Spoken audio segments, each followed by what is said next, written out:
Yes,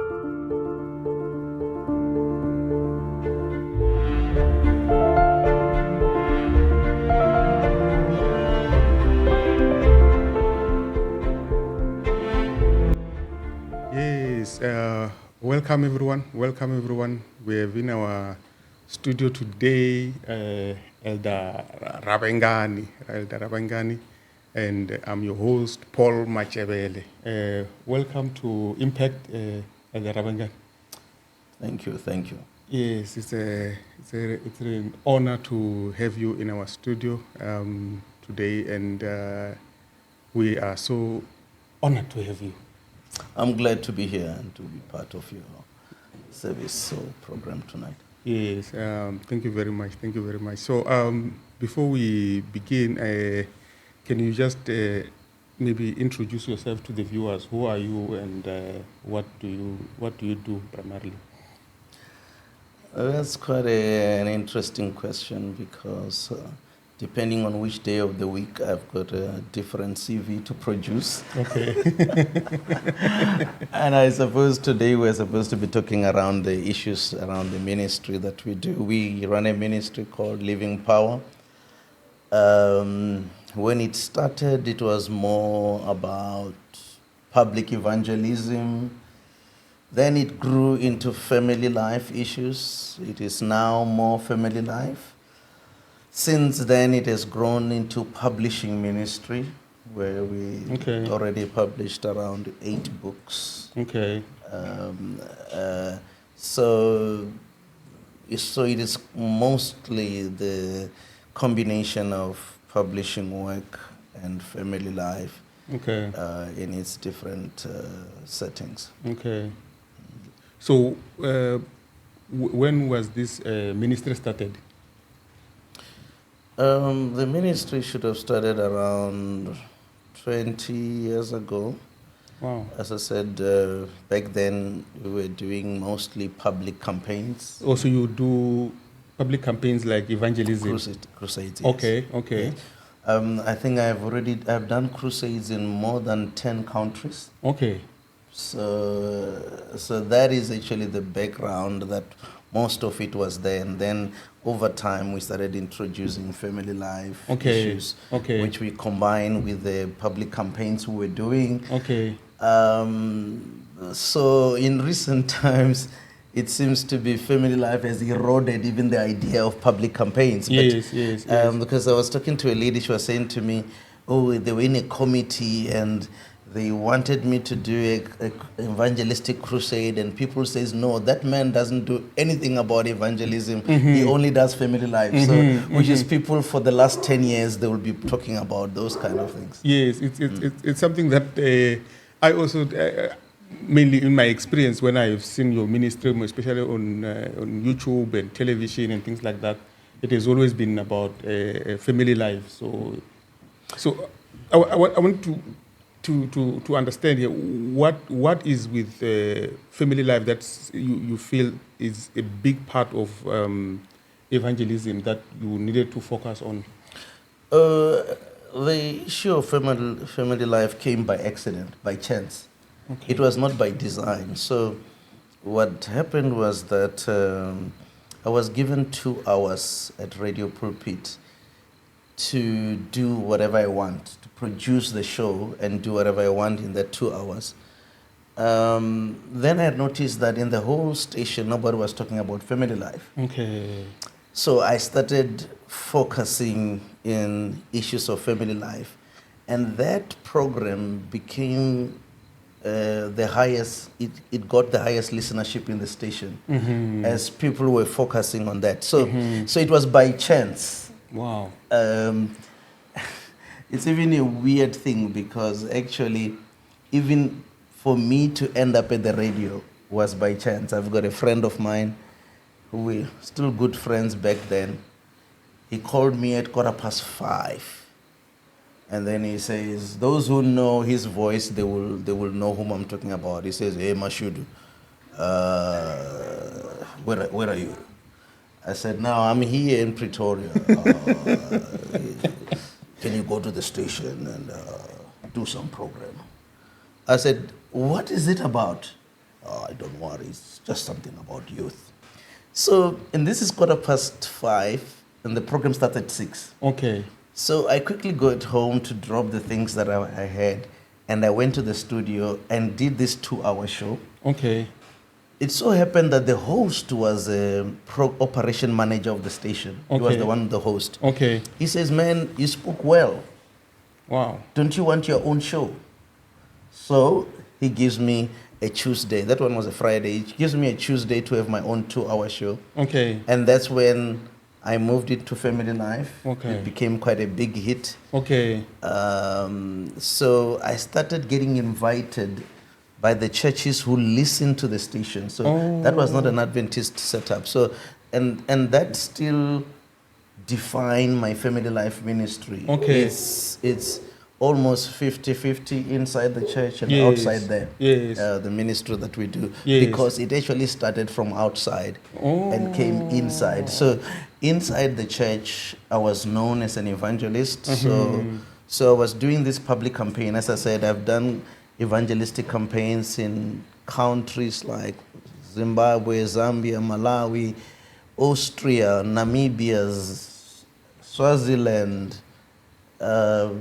Mozambique. I've lost count Yes. of the countries. I think at least 10 or 11 countries. Wow. So then slowly I decided that before I do a campaign, when I'm preaching, I'll do 10 minutes of Family Life Okay. just to bring it in, to do some practical things. So, Wow. so then that's how it grew. And at the moment, I guess the people who know me for the last 10 years, they will only talk about Family Life.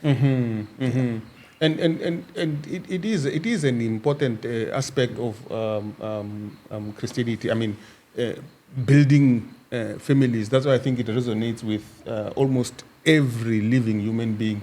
Oh yeah, it opens doors everywhere. In fact, my issue is that generally, if I'm not busy on a Sunday, I will go to any random church. Okay. Listen to the pastor, and afterwards I go to the pastor. I said, "This is who I am. We run this ministry for families. We can help your church to support your families." Yes. And we've got a number of churches that we do that way, which we Wow. support them. Yes. Wow. There is a churches where I'm like the director for Family Life for them.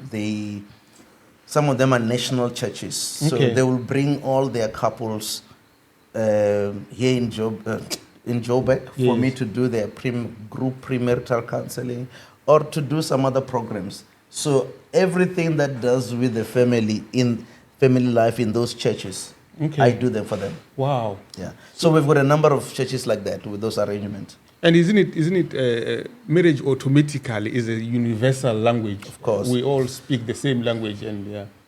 It's true, and but one of the things that I've realized is that just the idea of evangelism requires someone to be one who makes friends, who bonds with the people.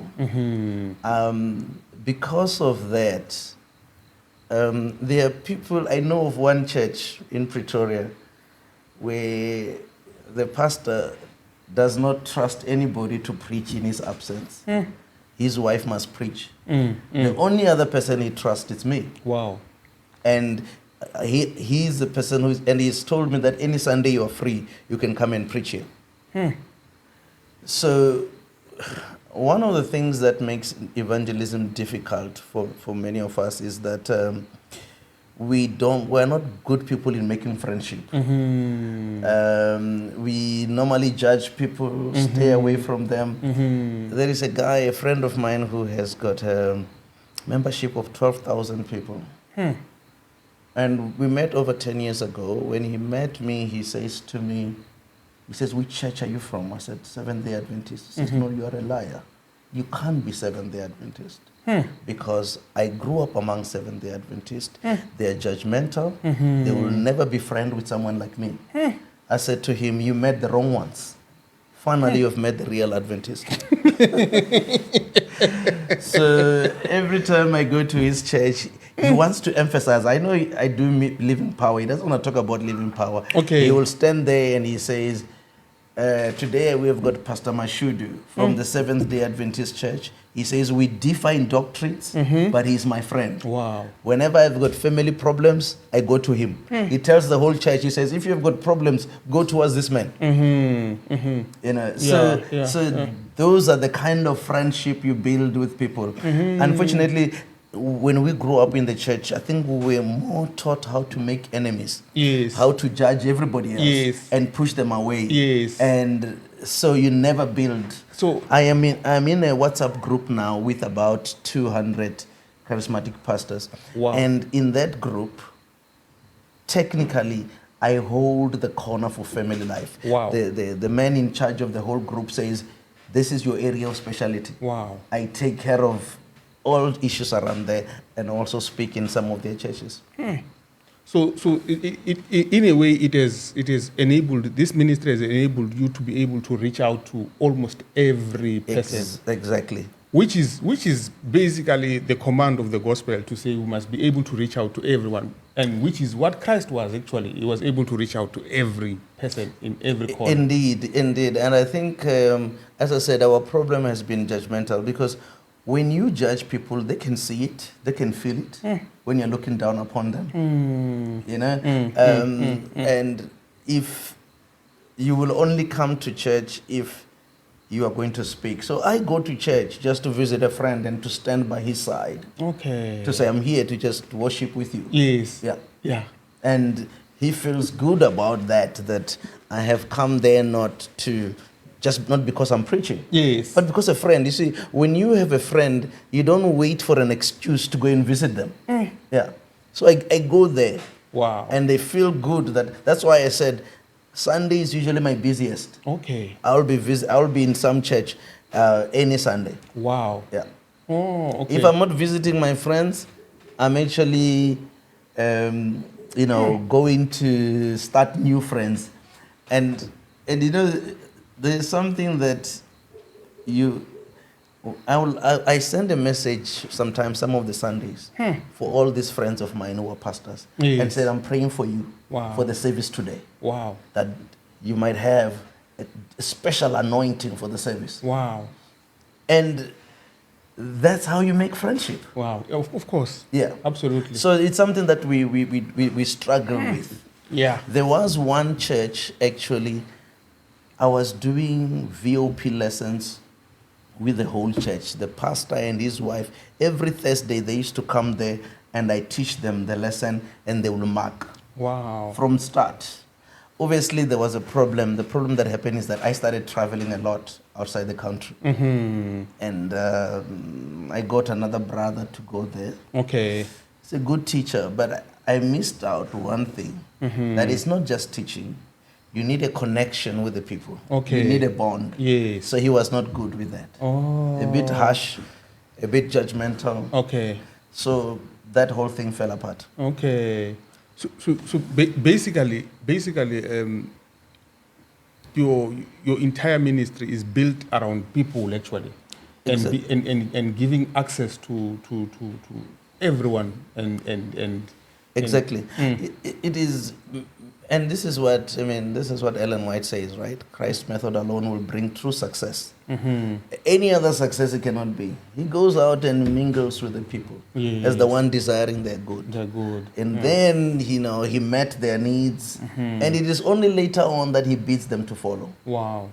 So most of us, you look at our guest days, we invite members from another church, our Adventist church, because we don't have friends who are out there. Wow. I mean, there was a time I was speaking in Kwatema. I was doing a family life week, and this guy who has got 12,000 members in his, he came to the service also. Yeah, when he came there, I acknowledged him, and he prayed for us in that place. Because we are doing a more revolutionary approach, which is the Jesus approach, to the whole idea of ministry. Wow. So. Wow, that is. We are building bridges. Many of our people burn bridges, but we build bridges. That's the idea, is to build bridges. So wow. I told one of my friends in Pretoria that I'm spending more time here in Venda. He says, no, I have called my brother, who has got a big church here in Toyando, that he must use your ministry in his church. Wow. So when I got there, I met the brother. He says, yeah, I was told you are the man who can help us with the family life issues. Yes. And that's how it works. Wow. Yeah. And this one tells another one that this is the man who's helping us. Wow. Yeah. So we basically almost like work undercover. Yeah. Whereas a typical Adventist, they will block your entrance from the start because, of your attitude towards the people. Of course. I mean, even with me, I think I may I will be blocked before I even enter the door. I know that that one will not happen. So building relationships. Actually, I would say it's even bigger than calling it family life. It's building relationships with people. Yes. And trying to not be judgmental towards them. Yeah. But tell me, what then? Where did you see the gap? Where did you see that there's a gap you were not able to reach out, and then you need to be able to build friendships and be able to reach out to people? What sparked that moment to you for you? I guess the passion for soul winning, because it didn't stop when I focused more on family life. It's still the part of the broader ministries of winning souls. Okay, yes, because you still do even still do public campaigns, still do revelation seminars, we still do all of those things. Okay, but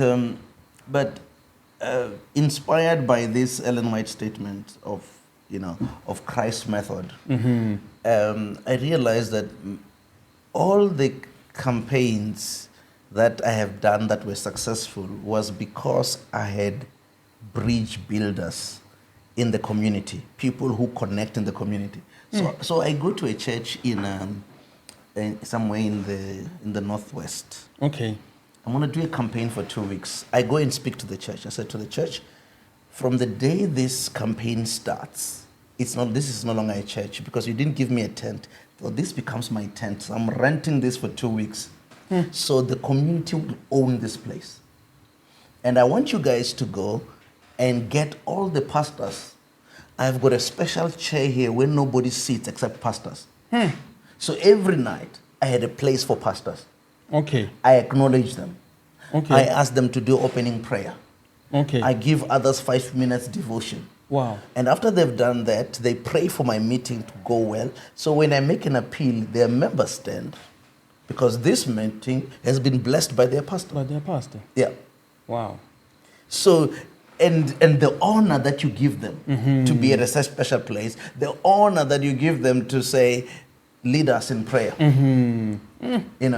And in that process, we won 2 pastors in that campaign. One of them was a Baptist, another one is that we baptized him together with his daughter in that campaign. Wow. So, and the attitude... So you don't compromise the message at the same time? No. What do you mean? Because at the end, we're building, we're not compromising the standard, the message. The 3 angels message remains untapped, it remains the same. But we're packaging it differently. Okay. Yeah, okay. In how we relate to the people. So I said to them, tell all the churches around here, write letters to the churches, ask their choirs to come and sing here. They brought me an AFM band with their singers. They were dancing in front there in the front. I remember I had a friend of mine from the division. Okay. His wife came and says, is this still Adventist? I said, very much. This is what I'm cooking here. Okay. Yeah. Okay. When they are at home, when they feel comfortable, they come in. Wow. The vibe is what they know. Oh. So I have always pushed these boundaries, particularly if I'm in South Africa.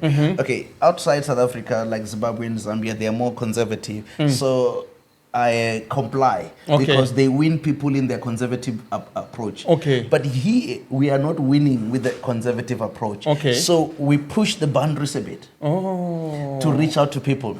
So a number of years ago, I was in Hammanskraal, Temba. I was doing a 3-week campaign. Okay. So I say to the people, let's sing choruses that people know. Because you see, evangelism is fishing. When you fish, You see, fishing has got an element of dishonesty. Yes. Because, yes. because the fish thinks it's been fed, Okay. but there is a hook inside. And when he says, I'll make you fishers of men, he says, I'm going to allow you to be dishonest to win the souls. That's fishing. And sometimes our people wants to hang a hook so that the fishers can see that you want to grab them. Yes. No, the good Lord says we must do fishing. So I remember saying to the church members, let's relax a bit. Let's sing choruses that people know here.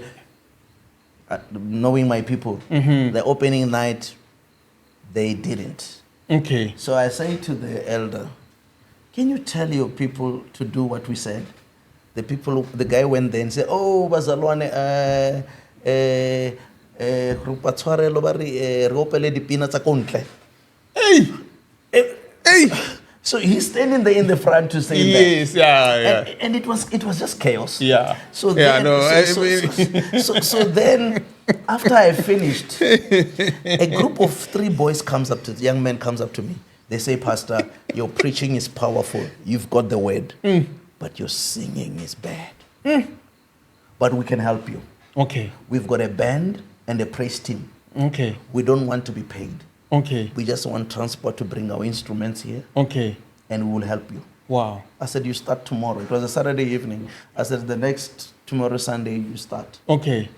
So I went and told the committee. The committee are not very pleased, but I said, this is my people. They're coming here. Okay. So they came.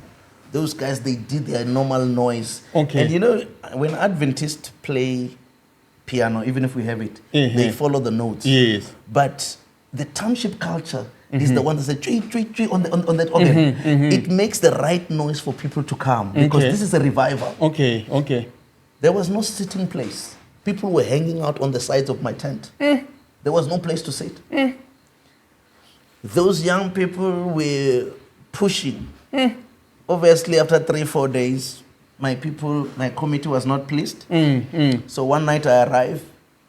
I didn't have the normal noise that I'm used to. So I asked the pastor. Pastor was the one fetching the people. I said, the pastor, what happened to my people? They said, no, the committee says we must not take them. I said, oh, okay.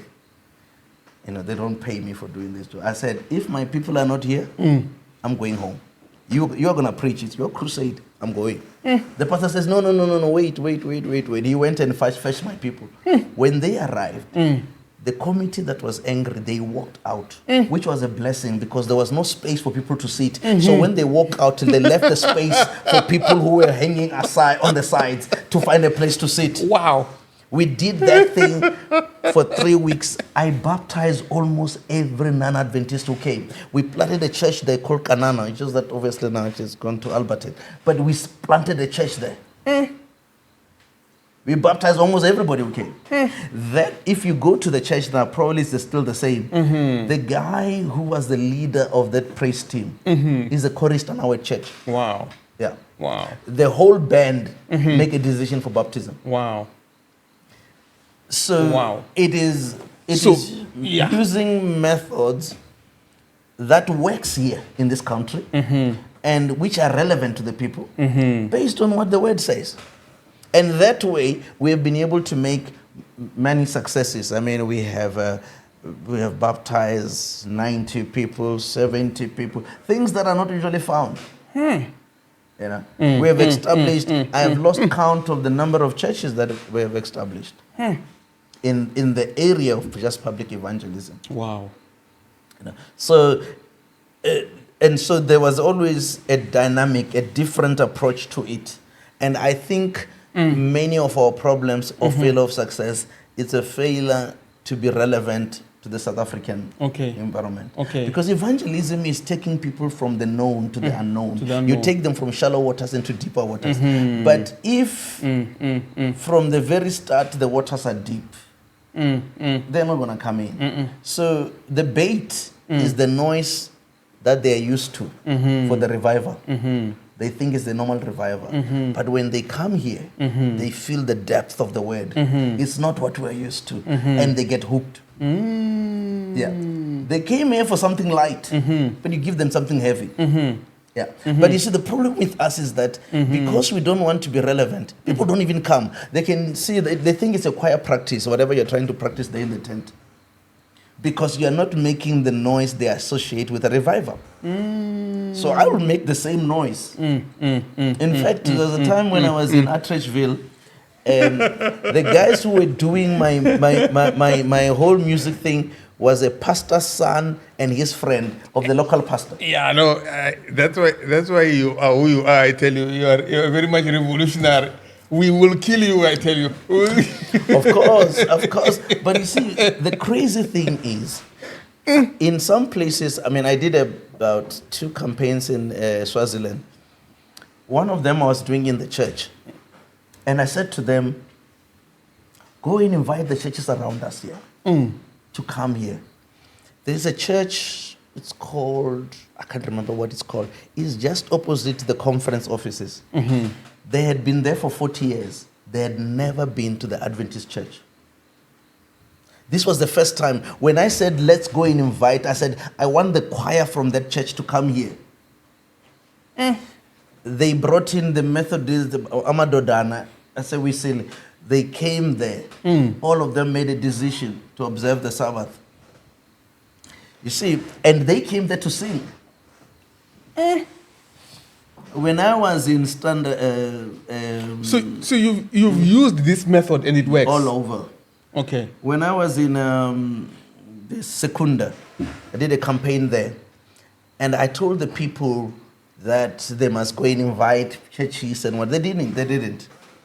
But one woman, she was feeling guilty because nothing is happening. She went and hired a brass band so that the brass band can be like a visiting group. So they came, the brass band. And when I preached there, they all made decision to follow Christ, the brass band. They were brought there by payment, but we had another agenda. Yeah.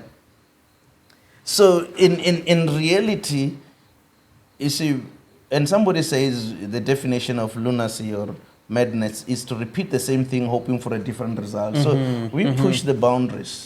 We move things. When I was in Orlando East doing a campaign there, I had this Mapostola coming with their singing. I had a church next door coming. They have never been to Adventism. Everybody was coming there. Because this is what I require from the members. I said to the members, if you can't bring friends, please write a letter to these churches. Write to them that they are officially been invited to this revival. And they respond. Some of them come with their pastors. You know, so there is a need for us to be creative in how we do ministry. Because if we just keep on doing the same way we're doing, it won't work. I've done campaigns in Zimbabwe, a number of campaigns. I mean, I was there, we baptized 250 people in Bulawayo. We went to Harare, there were 3,000 to 4,000 people in attendance. But in Harare and those places, we can just from the opening for the first night sing from Christ in Songs. Because they have over 160 schools. Many people in the community were attending some Adventist schools. They know the Christ in Songs. So from the opening night we just say number 35. And but you can't do 35 here. Everyone sings. You can, and it's yes. They know the songs. Yeah. I mean, the crazy thing is that in 2009 I did this campaign in Bulawayo, and I baptized 250. In the following month, I think they baptized another 150. So all the people from that campaign was about 400 that we baptized. And in the morning, I was preaching at a school called Maranatha. And so I was doing a campaign in the morning at the school. And probably 50, 60 of the people we baptized, they came from the school. So in reality, when you look into their model, it's based and they can even afford to do arrogant because their church is known everywhere. One of every 12 person is an Adventist. So when you go to town, you count 1, 2, 3, 4, 12. You find an Adventist. Yeah. So If you're getting lost, you're looking for Adventist church. If you try 10 people, one of them will be Adventist. So you don't have a problem we have here. So when I am there, we can just stay on the traditional Adventist approach. But you can't do it here. We are unknown. We don't exist. That's why we need to find more creative approaches in terms of addressing the issues of evangelism. It is quite in 2008. I was seconded to the division for 9 months. So I was actually working from the division office. Okay. Planning for the McFinley campaign. He was doing a net campaign in Joburg. Yes. So then I suggested something that that he goes to preach in Soweto. Okay. There was no budget for that. But we managed. When I spoke to him, he was excited. We finally got to arrange for him to go there. And about 80% of people who were baptized came from Soweto. Wow. Which was a suggestion that I had said. And he was preaching at 5 o'clock in Soweto. But we won more people than the main campaign that was at West University. Yes. Yeah. Wow. So he was doing it concurrently with his main. Yes. So he preached at 5 o'clock, and he goes to Joburg for 7 o'clock to preach at 7 o'clock. So he was 5 o'clock until 6. He drives quickly. We rush him over to Joburg, from Soweto to Joburg, and he preaches there again. So basically, this method that you are talking about, have you tried to want to implement it with the conference or? So I was in the division Evangelism Council for about 4 or 5 years. So I used to be in the council of the division. There was a time we did a big program at Johannesburg Stadium. Right. Okay. With McFinley also. Okay. So I suggested to the brethren that I can get you Benjamin Dube for 20,000, and we can fill up that stadium with non-Adventist. Suggested to the brethren, it was kicked out. Okay. So, but in 2018, I was also in charge of another program in Pretoria for the division again, because there's an understanding in the division that I have a much more broader knowledge of organizing public campaigns. Yes. So yes, of course, yeah. So even though in 2018 they came late on the last 3 months when they realized they're struggling to get the whole thing going, to coordinate everything. So they brought me in the last 3 months. So I was seconded there, working for them for 3 months, and I was organizing a campaign we had in Pretoria, which we were doing it at the fountains. And because I had more leverage in that campaign, I brought in one of the top musicians. What's her name? The place was packed when we did the opening night because we brought her in there. Yeah, because we are attracting people who don't normally come for Reality 7. I think we also had Reality 7 and the other things, but when we brought in a big name that is outside the church, it's a bait. It's a bait that we've put in there, and the people were overflowing on that opening night. Wow! So it is some of these things. Eventually, my ideas were because I had more strength in 2018, unlike in 2008. In terms of leverage, in terms of making decisions on what needs to happen. But yeah, that's what has happened. And obviously, I'm also working on a book, among other things, on these methods of evangelism, what works locally and what works in the SADC area, because as I said, I've spoken in the areas around. What works and what works and stuff. So it's something I'm putting up. Probably the book will come out next year. But as I said, yeah, because I had been in the division evangelism committee for so long, there was an understanding that I know the local environment. enough. No, I understand. I understand. So ministry is like the backbone of who you are actually. Yeah. It's what defines you. Very much so. I mean, I left the world of employment 23 years ago. Wow. And the idea was to be able to spend more time in doing ministry. And the Lord has been good. Okay. He has, as I said, He has opened many doors. Yes. I did a campaign in Vienna, Austria in, can't remember, was it 2010 or 2012, somewhere there. Okay. And we baptized, I think it is 4 or 5 people. Okay. It was the highest baptism the union has ever had in many years. The 6 people we baptized.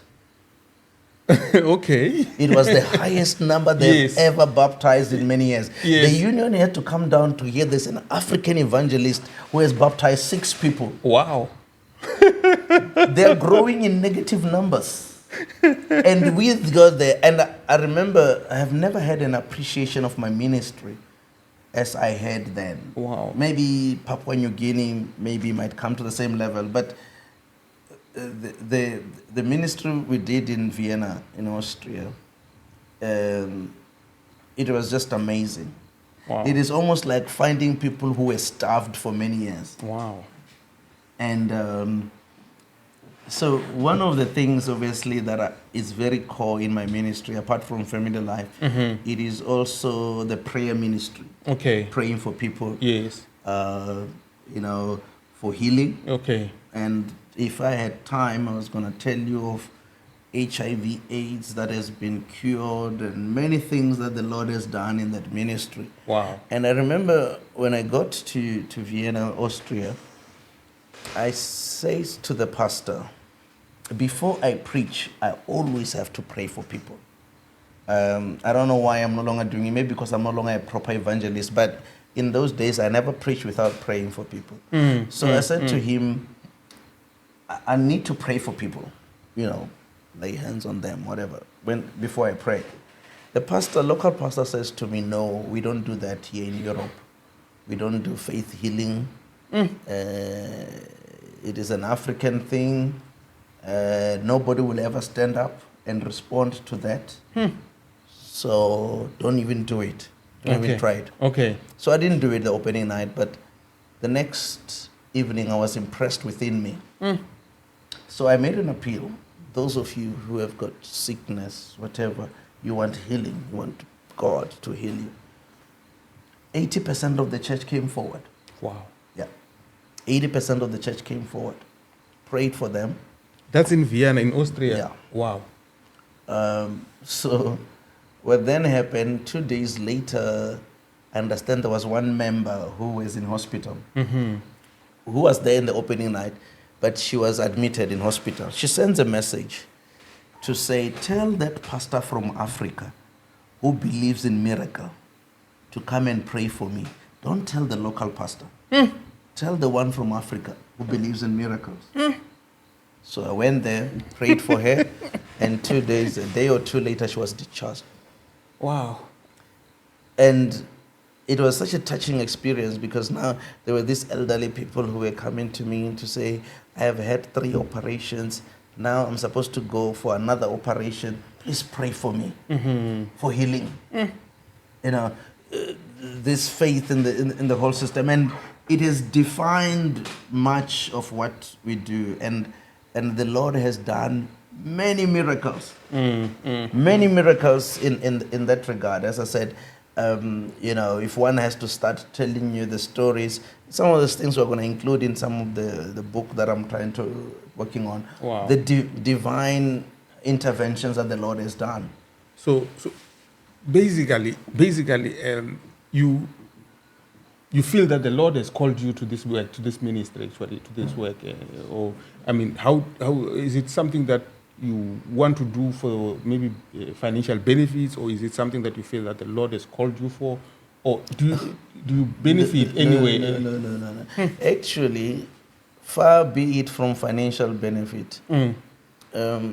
when I was still a proper evangelist, so we were still doing much more business. So the business, there was a portion of the money from the profit from the business, which was just for ministry. So I had my own tent, I had my own data projectors, sound system, every single thing I need for a crusade. Wow. I had bought for myself. So when I come in, I just set up the thing and off it goes.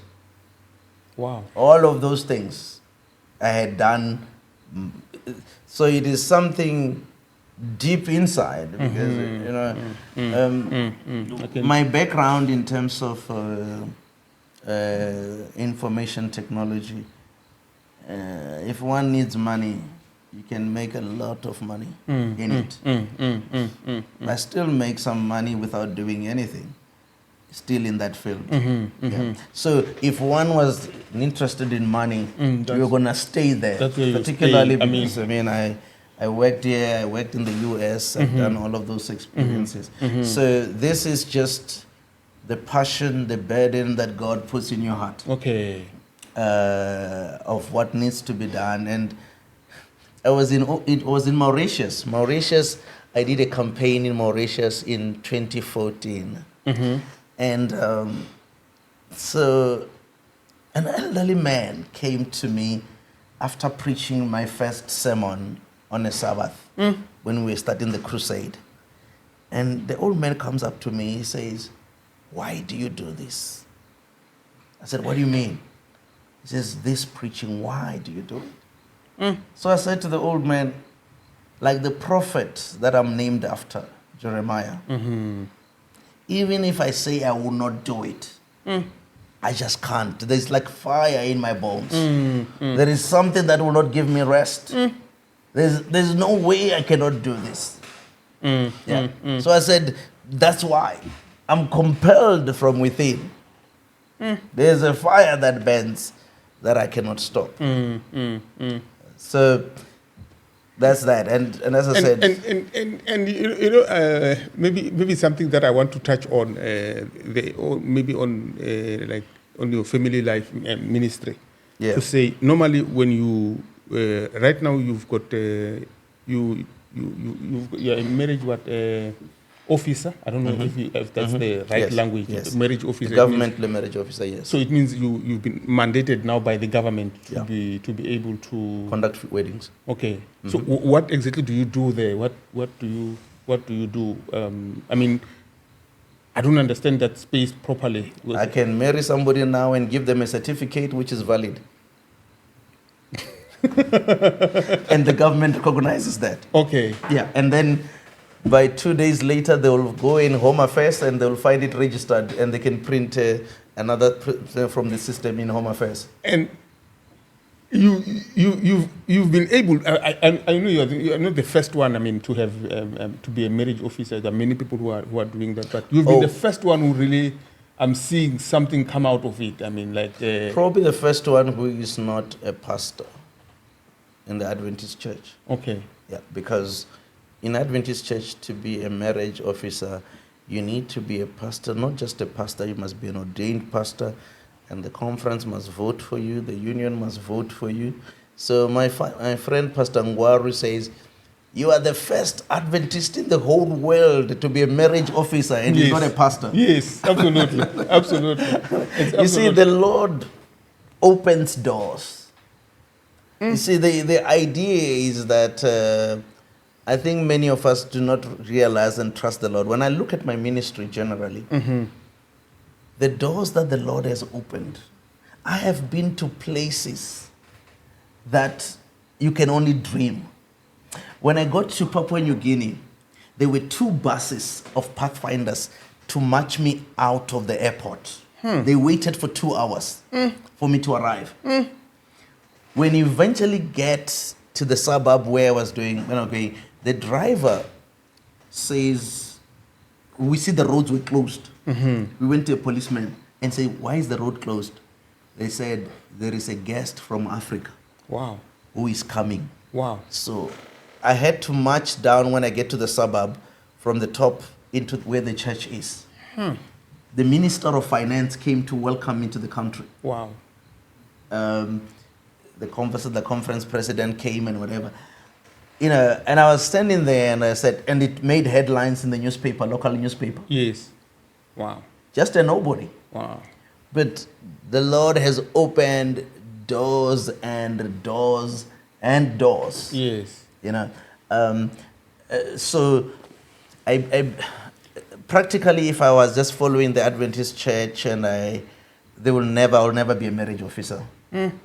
I will never do what I'm doing now. I'm pushing the agenda of the revolutionary weddings, where we are cutting down in terms of cost. Yes, I also want to. So all of those things, maybe they need another day. But the point of the matter is that the way that the Lord has opened doors, it's scary. I mean, I got a call 3 weeks ago from a personal ministries director for a conference somewhere in Zimbabwe. He says, next year, around June, July, we want to do a nationwide outreach to the elite in the country. Okay. And we want you to be the speaker. Now, you think about Zimbabwe, they've got 3 unions, they've got president, they've got 2 universities, they've got all of those things. But then they come down to South Africa, they find some guy without a proper title. And he is supposed to lead out, which is not the first time, by the way. I've done what they call a VIP.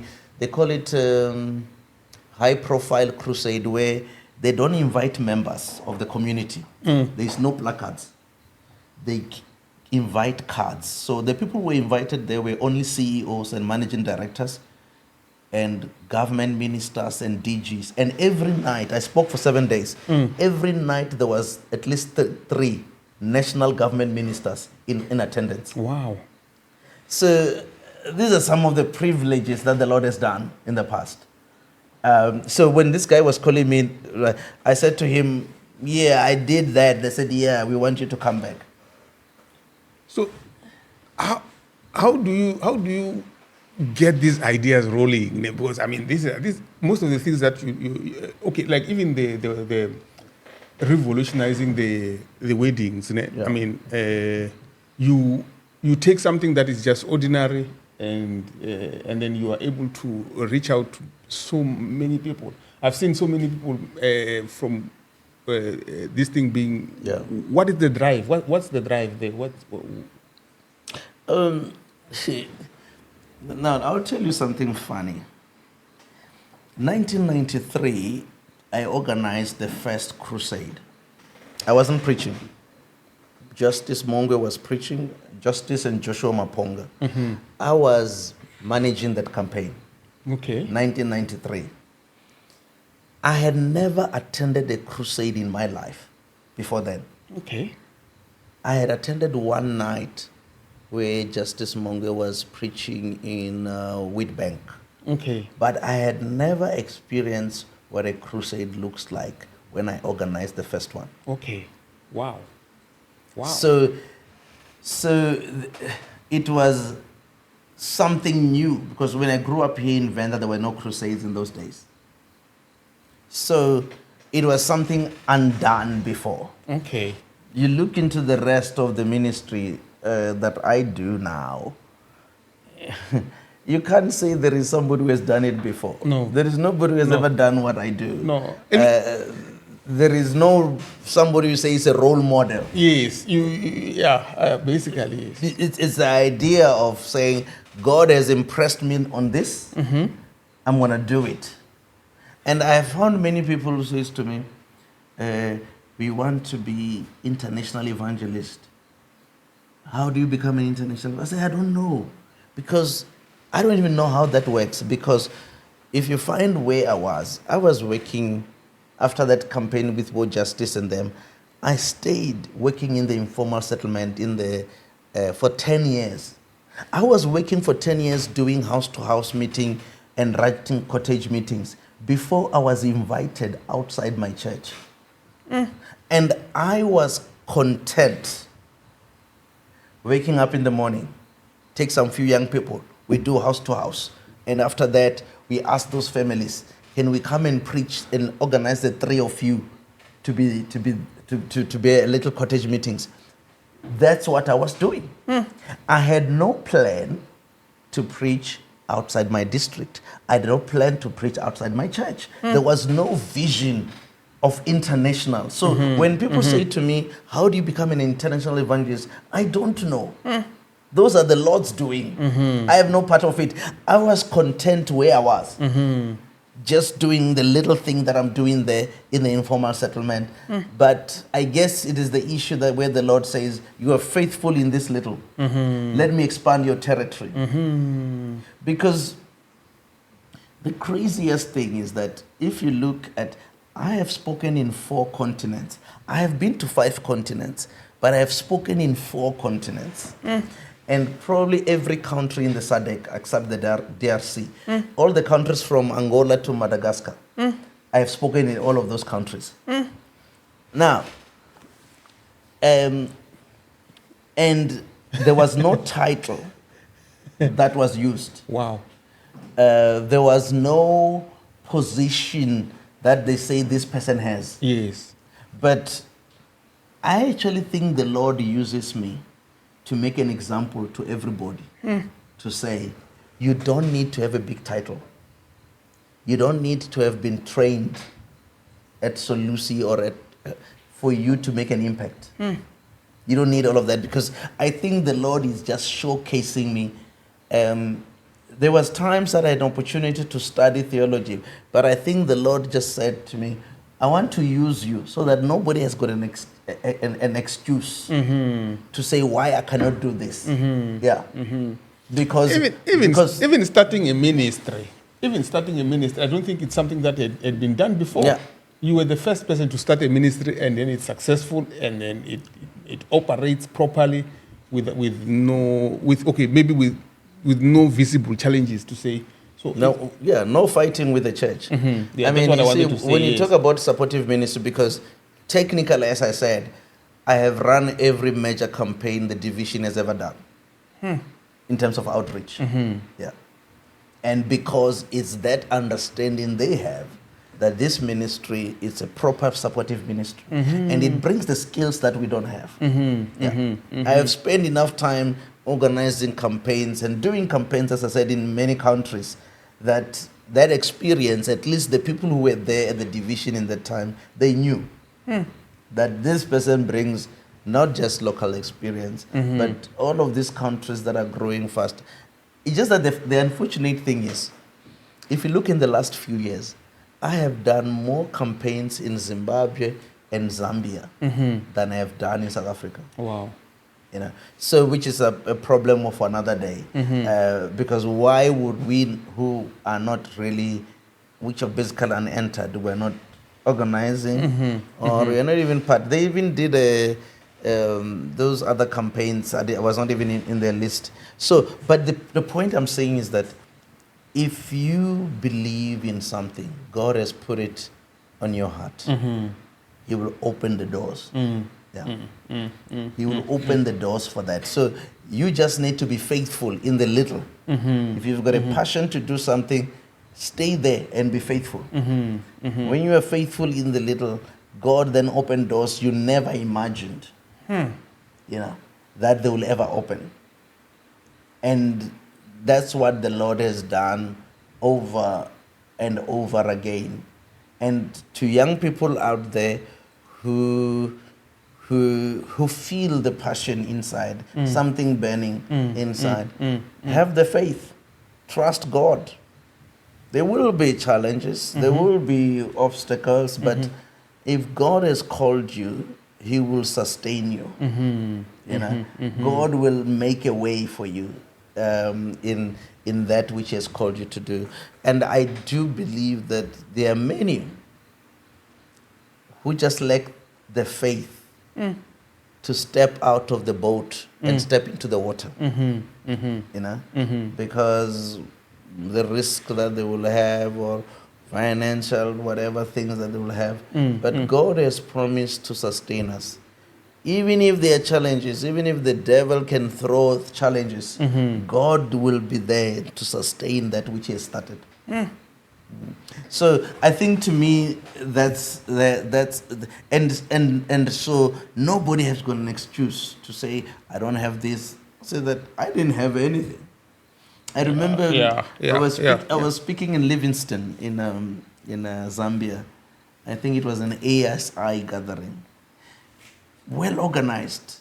You know the way they've got gloss programs, and then they've got a CV of the person, each person. And so we were 4 speakers. 3 of them were PhDs. Wow. And then they had me. So I don't have many stories to say. I just said, I know, Paul, he married my niece. So who else? I tried. I couldn't fill up the space. Okay. of the whole page. But I was there. Match up with these professors. We do our thing. Yeah. Because whoever decided to make this combination, it's their problem. It's not mine. So I'm going to go there and do what I do and leave the rest to God. And it's amazing things. So 2009, I'm speaking in Blawayo at an ASI gathering. The guy comes to listen to my divine service sermon on that day. Then he left. So 10 years later, this guy is in Papua New Guinea. He says to them, there is a guy I had 10 years ago. This is the man you need. How the Lord creates those linkages. I mean, how does a guy say, I had this guy 10 years ago, and he had me preach one sermon. And he says, to get to Papua New Guinea, I was in transit for 30 hours. 30 hours just to get there. I came back, it took me another 27 hours. Wow. So I flew from here to Qatar, then to the Philippines, then, so, but they were waiting for 30 hours for this African to arrive. Wow. Where one guy has had him 10 years ago. Obviously, there is also an issue of the social media now, which is something that I'm saying to preachers, that if you're a preacher of any sort, you need to be on YouTube. You need to be, because what they do, when somebody recommends to say, I want Mashudu, so they will Google Mashudu. And they want to hear. So that's why all preachers of salt, they need to have a presence in the social media, at least showing the trade. Because now this is what I've realized with many people. They turn around and say, we didn't just believe that person, but we went and listened to what you have to say, which is what is happening in these days and time. So that's why you try as much as okay. You don't try. You actually are there, and most people will try and say, stay away from social media, stay away from this, but. No, the social media. Now, many of my books are the product of the social media. So as a writer, the social media is a very important thing to me. I throw in an idea now. I get feedback immediately from the social media. Okay. They will rather criticize it. They will either say it is touching their lives or whatever. Right now, I've got feedback. So when I go and write a book, I'm writing based on the information that I already have a feedback on. So unlike people who just go and I'm saying to writers, don't do this thing, just go and write the whole book. You might be totally relevant, but I cannot be relevant because I know, because I have already thrown this, and I'll throw a controversial thing because I want you to challenge me. I want you to debate with me. And then I respond, but when I respond, I'm improving my argument. When I improve my argument, I'm making it more into what I can write in the book. So social media to me, every few months, I download everything that I've said and then repackage it. This can go to this type of book, this can go to this type of book, and so on. So that's why you've got how many books? 8 books. 8 books that you have written already under your name. 8 books. Wow. Need to have another one before the year end. I'm hoping the next 3 weeks I can finish another one. Oh wow. And we're not just writing anything, we're writing quality content. Quality content. Yeah. That's why the British, the owners of the language, they look at Unleashing, they said, this guy, I was writing in a village English. They say it's good enough even for them. Wow. My book, Thriving Through Trials, the British Union republished 1/3 of that book in their magazine to encourage their people during the and they paid for it. Yeah, they republish it on their magazine and pay for it. Wow. Yeah, because they felt that this is dealing with the people, what they're going through during the COVID time. Coronavirus. Yes. That's what they did. Wow. So these elements, like writing books, is not something that you studied at school. No. These things, evangelism is not what you studied at school. Actually, when I went to university, publishing and how to get these things across and all these things. When you look into, since you followed in the same lane, when I was studying at UCT, they had a computer science, they had options of other courses you can add. And the only courses I was adding applied mathematics, statistics. It had to be numbers. I wasn't writing any essay. But the Lord had other ideas. Wow. Because I never wrote English. I was doing badly in languages at school. Wow. I was only good with numbers and science. But God has another idea to say, I'm going to throw you back into publishing. And you will take it from there. Yeah. I suppose there are many things we need to, we will discuss them some other time. You are interesting, I tell you. We can look into them at another time. Yeah, no, it was really lovely having you. Just as a closing thought, I want you to speak on this thing, just as a closing thought, the one of revolutionizing weddings. What do you mean there? What do you want to do? What do you want to achieve? And what is it that you feel needs to be addressed with that? Oh, okay. Now, many people, when they think about marriage, they think about the wedding day. Okay. And all that goes with it. But the wedding day in itself has very little value on marriage. If your people danced enough at yours, it doesn't mean your marriage will be happier. There will be more dancing in your marriage. But more worrying is that people are getting themselves into debts in order to get married. And then as soon as they're married, they fight over the debts that they did on that one day. Okay. And finances are the biggest marriage killer. Wow. Up to 68% of all divorces are related to finances or communication issues around finances. Wow. So technically, there are many marriages that were killed by the wedding day. Wow. And I was talking like this when one lady says to me, my friends, it took them 7 years to pay up the debt for the wedding day. 7 years. Wow. There was a lady there. She says, no, my friends are divorced, but they're still paying for their wedding day debt. Wow. So you realize that what we are trying to do in that day, we are trying to impress people. We're trying to, people say, why bothering us? If we have the money, we're not going debt. Yes. And I'm saying to them, then put that 150,000 on your house as a deposit for a house. Because after this, you're still going to need a house. I mean, there is a couple. They were going to these venue weddings. You know, you pay 100,000 and whatever it is.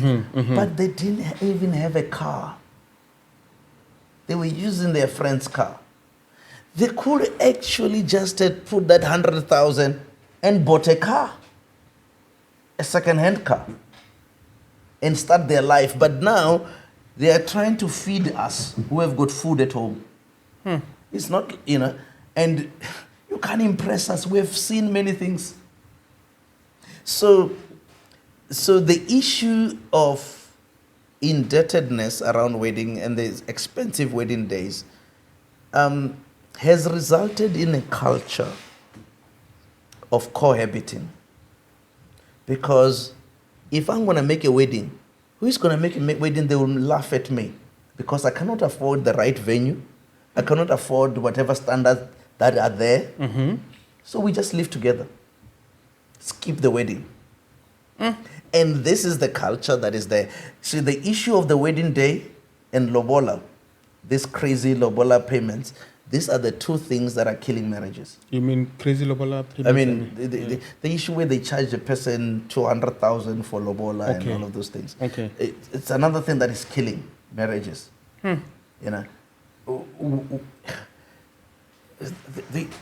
It's a madness. If my daughter is going to get married to you and you are going to have to support her to maintain her, why would I need 200,000 from you, make you broke, giving the money to me who don't need the money? Because I've already built my house, I already have my life sorted. You need to start a new life with my daughter. And now you must start by spending the next 7 years paying the 200,000 I charge you, and the other 150 you're going to have to do for a wedding day. What kind of a madness is that? And this is also my issue, is that if a daughter of mine comes up here with a young man who fears God, and I sit with him and I interview him, he's responsible, he's loving, he's caring, he loves the Lord, he loves evangelism and things like that. I'll say, my boy, come here. How much money do you have? Like now in the bank. He says, 10,000. Just give me 2. Bring it now. Get done. Okay. Take back your 2,000. Go and get your uncles. We'll do this for 2,000. Because I don't need the money. They need the money. How is he going to take care of me, of my daughter, while they're paying me? And then I'll expect him to do another big wedding. So those things are killing marriages.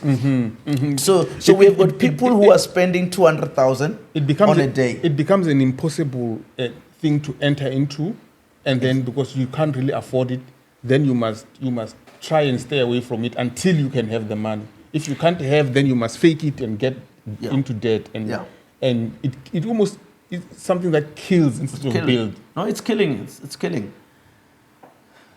The one crazy budget I had from one friend of mine who is a bishop, he was going to do his own wedding. By the way, I was doing another bishop's wedding a few weeks ago in Pretoria. But this bishop, he told me that his budget for a wedding was R1 million. Wow. Yes, that was the budget. Wow. Yeah. For the wedding. R1 million? Yeah, R1 million. So there is all of this madness around throwing money. So with the wedding revolution, we want to normalize simple wedding. You see, our church should have been addressing the issues of modesty and simplicity. But we're not doing that. We are supporting these crazy weddings. But in line with our principles, in line with our teachings, we should have been pushing an agenda of simplicity. So what we're doing with the revolution is to say, you don't need an expensive venue, you don't need all of these things, because right here, we can turn your living room into a wedding place. And it's not just like going to Home Affairs. No, we're going to do a church wedding right here. We're going to use the word. We're going to have the word. We're going to share the word. We're going to have a blessing ceremony. We're going to have everything here. But the difference is that you pay nothing for it. Oh, wow. And this is the revolution we're bringing to young people. If you've got 100,000, put it on your bond. Start that. If you've got more, pay off the cars.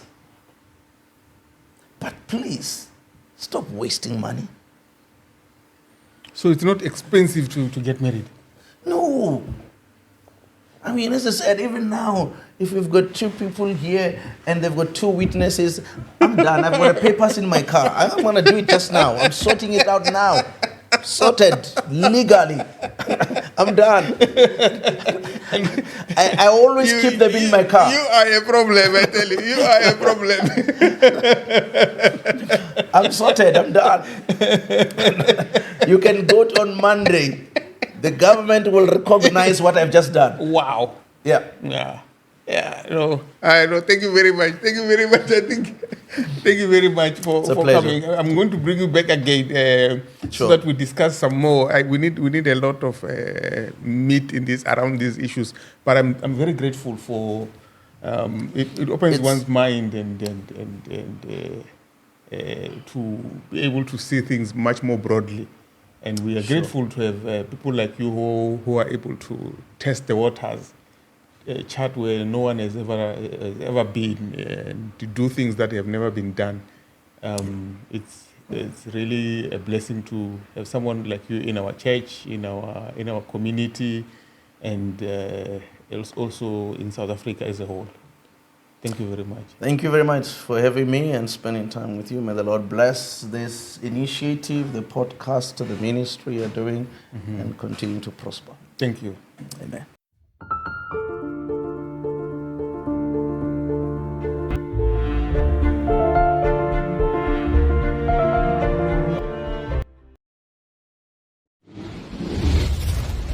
Impact, changing lives. Care to hit the like and subscribe button.